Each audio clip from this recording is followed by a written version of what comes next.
سفيان رحيمي يبصم على عدة أرقام قياسية. حقق المغربي سفيان رحيمي عدة أرقام قياسية بعدما سجل هاتريك في شباك الهلال في المباراة التي تجمع بينهما حاليا في إطار مسابقة دوري أبطال آسيا 2023 إلى 2024. ويحتضن ملعب هزاع بن زايد مباراة العين ضد الهلال ضمن منافسات ذهاب الدور نصف النهائي من مسابقة دوري أبطال آسيا 2024.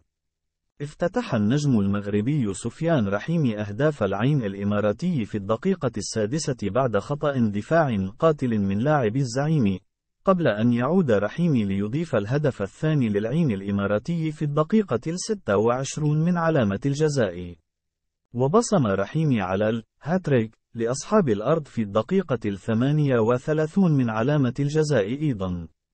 ووفقا لشبكة أوبتا العالمية للأرقام والإحصائيات، يعد سفيان رحيمي أول لاعب يسجل هاتريك للعين في دوري أبطال آسيا منذ 2013، وأول لاعب يسجل هاتريك في مرمى الهلال في البطولة منذ 2013. سجل سفيان رحيمي 8 وصنع هدفين في دوري أبطال آسيا هذا الموسم. هو ثالث لاعب يصل لقيمة مزدوجة من المساهمات في نسخة واحدة للعين منذ 2013. أسامواه جيان 14 في 2014 إلى 12 هدفا وتمريرتين حاسمتين.